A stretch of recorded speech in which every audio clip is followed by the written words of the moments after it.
नमस्कार, हिमाचल समाचार में आपका स्वागत है। आज के मुख्य समाचार। मुख्यमंत्री ने आज धर्मशाला में पत्रकारों से की अनौपचारिक बातचीत।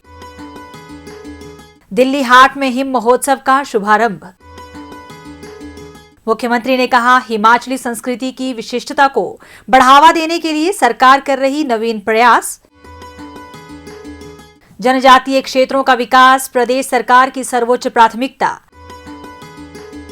जनजातीय क्षेत्र विकास कार्यक्रम के तहत व्यय किए जा रहे हैं 857 करोड़ रुपए।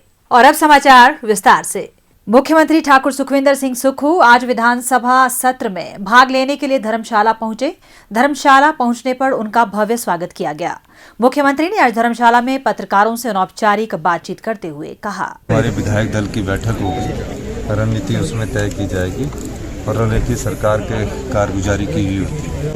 भाजपा ने अक्सर रैली निकाली है धर्मशाला में, उनके पास और करने को क्या है। वो प्रदेश को जब आपदा आई तब तो आपदा प्रभावित परिवारों के साथ और हिमाचल के साथ तो खड़े हुए नहीं। अब आक्रोश रैली निकाल कर वो अपना आक्रोश किस पर दर्शाना चाहते हैं, ये जानने की बात है। भाजपा लग रहा है कि मुद्दा बना रही है, जो गारंटी जो पूरी नहीं हुई है उसको लेकर। देखिए, हर गारंटी 5 साल के लिए दी जाती है। 3 गारंटियाँ हमने पूरी कर दी है। बाकी गारंटियों को आने वाले समय में जैसे ही हमारी आर्थिक स्थिति ठीक होती जाएगी हम उसको पूरा करेंगे। जहाँ तक दुबई की बात है, वहाँ हमने निवेशकों को हॉस्पिटलिटी सेक्टर और हाइड्रो सेक्टर मेन जो हमारा टूरिज़्म सेक्टर, उसमें हमने उनको निमंत्रण दिया है। इन्वेस्टमेंट तो काफ़ी कुछ करना चाहते हैं, लेकिन हमने इंडस्ट्रीज़ को 2 भागों में बांटा है। ग्रीन इंडस्ट्रीज़ के रूप में, हमारे पर्यावरण के रूप में, हमारी जलवायु के रूप में इस हिमाचल प्रदेश को हम विकसित करना चाहते हैं। और निश्चित तौर पर हमारे अगले जनवरी में उनके आने का यहाँ कार्यक्रम है। जो हमारे पास लैंड अवेलेबिलिटी होगी उसके आधार पर उनको प्रोजेक्ट आवंटन किए जाएंगे। मेन हमारा थ्रस्ट जो है वो ग्रीन इंडस्ट्री पर ज़्यादा है। मुख्यमंत्री ठाकुर सुखविंदर सिंह सुक्खू ने रविवार को नई दिल्ली में हिमक्राफ्ट हिमाचल प्रदेश पर्यटन विकास निगम तथा कला, भाषा एवं संस्कृति विभाग द्वारा दिल्ली हाट में 30 दिसंबर तक आयोजित किए जा रहे हिम महोत्सव का शुभारंभ किया। मुख्यमंत्री ने कहा कि वर्तमान सरकार विभिन्न राष्ट्रीय एवं अंतर्राष्ट्रीय मंचों पर पहाड़ी संस्कृति एवं इसकी विशिष्टता को बढ़ावा देने के लिए नवीन पहल कर रही है। उन्होंने कहा कि हिमाचली टोपियों में नए डिजाइन बनाने के प्रयास किए गए और हाल की उनकी दुबई यात्रा के दौरान इनका प्रदर्शन किया गया। सरकार हिमाचली टोपियों के निर्यात के लिए प्रयास कर रही है, जिसे दुबई में भी निवेशकों द्वारा सराहा जा रहा है। मुख्यमंत्री ने कहा कि हिम महोत्सव में प्रदेश के कारीगरों व बुनकरों को अपने उत्पाद बेचने का एक प्रभावी मंच उपलब्ध हुआ है। उन्होंने कहा कि इसके माध्यम से राष्ट्रीय राजधानी में बड़े ऑर्डर प्राप्त करने में मदद मिलेगी, जिससे कारोबारियों की व्यावसायिक गतिविधियों को विस्तार मिलने के साथ साथ उनकी आर्थिक स्थिति भी मजबूत होगी। हिम महोत्सव में लगाए गए 60 स्टॉल और हिमाचली लोक कलाकारों द्वारा प्रस्तुत सांस्कृतिक कार्यक्रम पर्यटकों के लिए आकर्षण का केंद्र होंगे।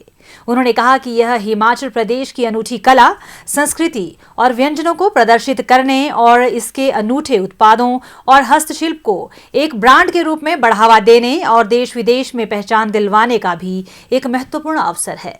मुख्यमंत्री ने कहा, मैं अभी जब दुबई गया था तो मैंने इन टोपियों को, जो हमारी हिम क्राफ्ट की है, जो डिज़ाइनिंग टोपियाँ हैं, क्योंकि ये डिज़ाइनिंग टोपियाँ नहीं होती थी पहले, 2 ही रंग की टोपियाँ हुआ करती थी, हरे रंग की और नीले रंग की। इसको डिज़ाइन किया गया और डिज़ाइन करने के बाद वहाँ इन टोपियों में तो हमारे पास कम पड़ गई। जब हमारे पास इन्वेस्टर आ रहे थे तो हमने कहा कि आप हमें बताइए, इनका भी आने वाले समय में हम बाहर एक्सपोर्ट करना चाहेंगे। और इस दृष्टिकोण से अभी जब हमारे पास इन्वेस्टर आएंगे तो उनसे इस संदर्भ में भी बात की जाएगी। मकसद हिमाचल की संस्कृति को, हिमाचल के प्राकृतिक सौंदर्य को और हिमाचल की जलवायु को किस प्रकार हम बेच सके, क्योंकि हिमाचल के जो जंगल है 68% हमारी लैंड जो है वो फॉरेस्ट से रिलेटेड है, फॉर वन कवर है।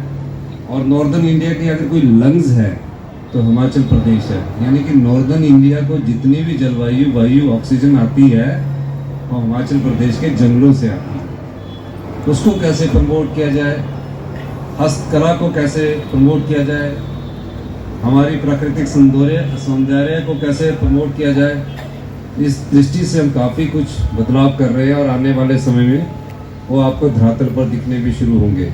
मुख्यमंत्री ने कहा कि हिमाचल का प्राकृतिक सौंदर्य सभी को आकर्षित करता है और मैदानी इलाकों की तुलना में सर्दियों में प्रदेश में मौसम बहुत अच्छा होता है। उन्होंने कहा कि विंटर कार्निवल पर्यटकों के लिए एक अतिरिक्त आकर्षण का केंद्र रहेगा। हिम महोत्सव हिमाचल प्रदेश की कला, संस्कृति और व्यंजन का जश्न मनाने का एक प्रयास है। इसके माध्यम से प्रदेश के हस्तशिल्प, हथकरघा और पकवानों को प्रदर्शित किया जाएगा। प्रदेश सरकार द्वारा बुनकरों और कारीगरों को विभिन्न योजनाओं के माध्यम से लाभान्वित किया जा रहा है। प्रदेश के जनजातीय क्षेत्रों के विकास को अधिमान देते हुए हिमाचल प्रदेश देश का सबसे समृद्ध राज्य बनने की ओर अग्रसर है। राज्य सरकार जन कल्याण की नव सोच के साथ राज्य को विकास की नई बुलंदियों तक पहुंचाने के लिए प्रयासरत है। जनजातीय क्षेत्रों के लोगों को आगे बढ़ने के अवसर प्रदान करने के लिए सरकार ने वर्ष 2023-24 में जनजातीय क्षेत्र विकास कार्यक्रम के तहत 857 करोड़ रुपए का प्रावधान किया है। प्रदेश में 4 एकलव्य मॉडल आवासीय स्कूल प्रदेश के जनजातीय विद्यार्थियों को निःशुल्क शिक्षा प्रदान कर रहे हैं। वर्ष 2023-24 में इन स्कूलों में 24,794 विद्यार्थी दाखिल हुए हैं। प्रधानमंत्री वन धन विकास योजना के तहत प्रदेश में चलाए जा रहे 4 वन धन विकास केंद्रों के माध्यम से जनजातीय लोगों को प्राकृतिक संसाधनों का उपयोग कर आजीविका प्रदान की जा रही है।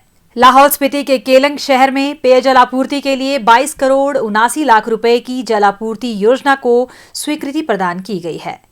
जिला किन्नौर के चांगो, नाको, पूह व छितकुल गांव तथा जिला चंबा की ग्राम पंचायत पूलन व चौबिया के लिए एंटी फ्रीज जलापूर्ति योजना को स्वीकृति प्रदान की गई है। चंबा जिले के जोत और मंडी जिला के मुरारी देवी में हाल ही में 2 डॉपलर रडार स्टेशन स्थापित किए गए हैं। किन्नौर और लाहौल स्पीति जिलों में भी 2 डॉपलर रडार स्टेशन शीघ्र ही स्थापित किए जाएंगे। जनजातीय लोगों की सुविधा के लिए नूरपुर और रामपुर में जनजातीय भवनों का निर्माण किया जा रहा है। वाइब्रेंट विलेज प्रोग्राम के तहत प्रदेश के जनजातीय गांवों का विकास किया जा रहा है। हाल ही में मुख्यमंत्री ठाकुर सुखविंदर सिंह सुक्खू ने लाहौल स्पीति जिले की 18 वर्ष से अधिक आयु की सभी महिलाओं को जनवरी माह से 1500 रुपए की राशि देने की घोषणा की है। मैं लाहौल स्पीति में ये पूरे जिले में 18 साल से ऊपर की सभी महिलाओं को प्रथम चरण में 1500 रुपए देने की घोषणा करता हूं। ये बात मैं इसलिए कह रहा हूं, सभी जिलों में लागू होगी ये गारंटी योजना। प्रदेश सरकार ने जन कल्याण की अनेक योजनाओं को आरंभ कर प्रगति के नए युग का सूत्रपात किया है और विकास के सफर पर हिमाचल निरंतर अग्रसर है। हिमाचल समाचार देखने के लिए सब्सक्राइब करें यूट्यूब चैनल हिमाचल समाचार, फॉलो करें x@DPRHP, लाइक करें Facebook page information and public relations department Himachal Pradesh, follow करें इंस्टाग्राम @DIPR हिमाचल, विजिट करें वेबसाइट www.himachalpr.gov.in। इस अंक में इतना ही। कल फिर होगी मुलाकात। दीजिए इजाजत। नमस्कार।